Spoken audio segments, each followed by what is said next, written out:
pessoal, tudo bem? O último mês do ano chegou, trazendo notícias positivas para o mercado. Nós tivemos um movimento global que foi excelente para os ativos de risco, tanto no Brasil quanto lá fora. Mas vamos relembrar alguns pontos. Lá no mês de outubro, o cenário externo ele foi soberano. Lá fora, nós tivemos a abertura dos juros americanos e as bolsas elas caminharam num campo negativo. Isso afetou todos os ativos do mundo.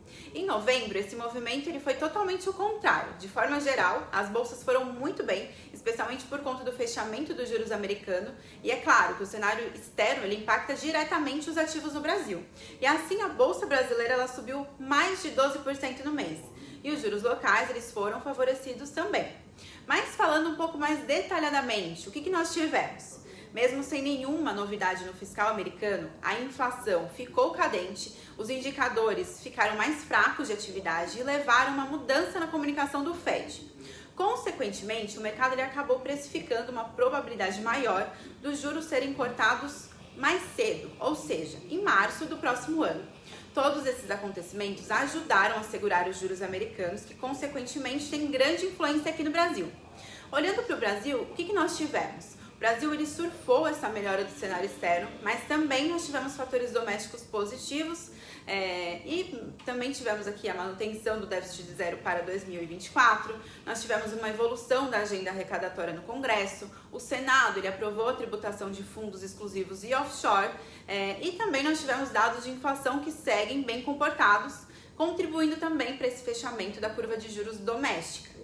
Diante de todo esse cenário, todos os fundos da Merak eles performaram de forma positiva no mês de novembro. O fundo Merak Equity Hedge ele teve um retorno de 2,86% e o Merak Long Base ele teve um retorno de 10,44%. Já o nosso Merak Brabus, que ele é um FIA, ele teve um retorno de quase 15%. Pensando na movimentação das nossas carteiras, nós já estávamos posicionados aqui para um ambiente mais favorável em termos de taxa de juros e no decorrer do mês nós identificamos uma oportunidade de ampliar ainda mais a nossa exposição a empresas e small caps no Brasil. Nós vimos também uma perspectiva mais positiva aqui para o ciclo de crédito e também para a inadimplência. E diante disso nós optamos por trocar a nossa posição de Itaú por Bradesco, considerando que as ações aqui de Bradesco elas precificam um cenário excessivamente pessimista e uma melhora também das condições macroeconômicas elas devem favorecer os papéis de Bradesco. No cenário internacional, nós mantivemos as nossas posições em empresas de tecnologia e nós projetamos aqui que esse setor ele deva continuar crescendo e gerando revisões positivas nos números aqui nos próximos trimestres.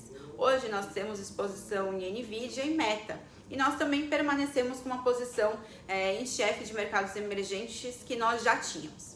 Falando aqui sobre as principais posições dos nossos fundos com foco no risco acionário, as contribuições positivas foram Itaú, BTG e Vale, e as contribuições negativas foram Localiza, Bradesco e VEG.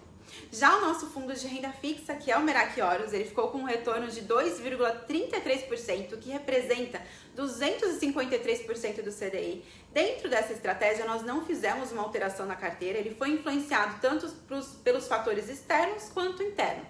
Ele se beneficiou também com o fechamento de juros, tanto aqui quanto no mundo. Bom, pessoal, por hoje é isso. Muito obrigada por nos acompanharem. Tchau!